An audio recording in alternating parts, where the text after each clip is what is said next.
நஹ்மதுஹு ஒனுசல்லி அலா ரசூலில் கரீம். கண்ணியத்திற்குரிய அல்லாஹு தாலாவின் நல்லடியார்களே, தினம் ஒரு தகவல் இந்த புனிதமான ரமலான் மாதத்திலே. அந்த அடிப்படையிலே ஹஜரத் அலி ரலியல்லாஹு இடத்திலே ஒரு மனிதர் வந்து கேட்கின்றார், அல்லாஹ்வுடைய படைப்பிலேயே மிகப்பெரிய படைப்பாக எதை நீங்கள் பார்க்கின்றீர்கள்? ஹஜரத் அலி ரலியல்லாஹு சொல்கின்றார்கள், அல்லாஹ்வுடைய படைப்பிலேயே மிகப்பெரிய படைப்பாக நான் முதலிலே பார்த்தது இரும்பைத்தான்.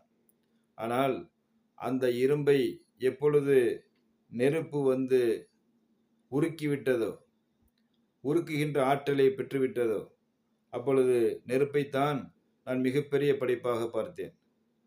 அப்பொழுது அந்த நெருப்பை நீர் வந்து அணைத்து விடுகின்றது.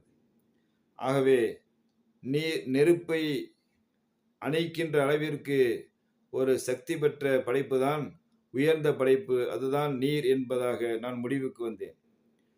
ஏனென்று சொன்னால், இவ்வளவு பெரிய நெருப்பு கண்டமாக இருந்தாலும் நீர் அதை அணைத்து விடுகின்றது. அதன் பிறகு நான் அந்த தண்ணீரை மிகப்பெரிய படைப்பாக பார்த்தபோது, அந்த தண்ணீரை உறிஞ்சி அந்த தண்ணீரிலே உள்ள நீராவியை எடுத்துக்கொண்டு உலா வருகின்ற மேகத்தை நான் பார்த்தேன். அந்த மேகம் அந்த நீரையே தனது உறிஞ்சுதல் மூலமாக தன்னுள்ளே அதை எடுத்துக்கொள்கின்றது.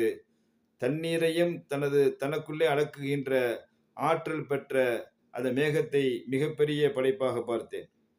அதற்கு பிறகு அந்த மேகம்தான் மிகப்பெரிய படைப்பாக இருக்குமோ என்று கருதும் பொழுது, அந்த மேகத்தை ஒரு இடத்திலிருந்து இன்னொரு இடத்திற்கு மாற்றுகின்ற வல்லமை படைத்த காற்றை பார்த்தேன்.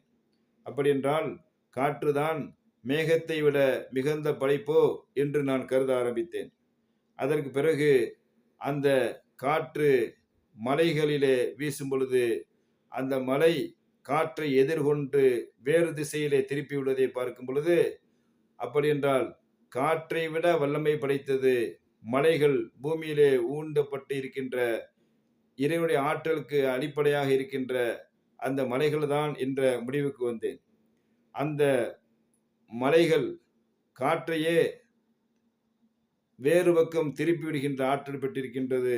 அந்த மலைகள் தான் மிக பெரியது என்பதாக நினைத்தேன். அதற்கு பிறகு மனிதனை பார்த்தேன். அந்த மனிதன் தனது சிறிய ஆயுதங்களை கொண்டு அவ்வளவு பெரிய மலைகளை குடைய ஆரம்பித்து விடுகின்றான். அதை சுக்குநூறாக ஆக்கி விடுகின்றான். அப்படி என்றால் அந்த மலைகளை விட ஆற்றல் படைத்தவன் மனிதன்தான் என்ற முடிவுக்கு வந்தேன். அந்த மனிதனையே ஆட்டி படைக்கின்ற வேறொன்றை நான் பார்த்தேன். அதுதான் அந்த மனிதனுடைய மனதிற்குள்ளே இருக்கின்ற கவலைகள். அந்த கவலைகள் மலையையே சுக்குநூறாக்குகின்ற மனிதனையும் மடித்து போய்விடுகின்றது. அந்த மனிதனையும் சுக்குநூறாக ஆக்கிவிடுகின்றது என்ற நிலைக்கு நான் பார்க்கும் பொழுது, அந்த மனம்தான் மனிதனை விட ஆற்றல் படைத்தது என்பதாக நினைத்தேன். அந்த மனதை, மனிதனையே அழிக்கின்ற அந்த மனதை ஆட்டி படைக்கின்ற இன்னொன்றை பார்த்தேன். அதுதான் திக்ருல்லா, அல்லாஹ்வுடைய நினைவு, அல்லாஹ்வுடைய சிந்தனை அந்த மனதிற்குள்ளே வேரூன்றி விட்டால் அந்த கவலைகள் எல்லாம் பறந்து போய் விடுகின்றது. இப்பொழுது நான் முடிவுக்கு வந்து விட்டேன். அலா பி திக்ரில்லாஹி தத்மைனுல் குலூப், அறிந்து கொள்ளுங்கள், அல்லாஹ்வுடைய திக்ரை கொண்டுதான் உள்ளங்கள் அமைதி பெறும் என்ற அந்த திருமறை வசனத்துக்கு ஏற்ப எல்லா படைப்பினங்களை விட மிகப்பெரிய ஆற்றல் படைத்தது உள்ளம். அந்த உள்ளத்தை அமைதிப்படுத்தக்கூடிய ஆற்றல் திக்ருல்லா என்று சொல்லப்படக்கூடிய அல்லாஹ்வை திக்ர் செய்யக்கூடிய மனிதனுடைய உள்ளம் என்பதை நான் புரிந்து கொண்டேன் என்ற விளக்கத்தை ஹஜரத் அலி ரலியல்லாஹு அவர்கள் சொல்லி காண்பிக்கின்றார்கள்.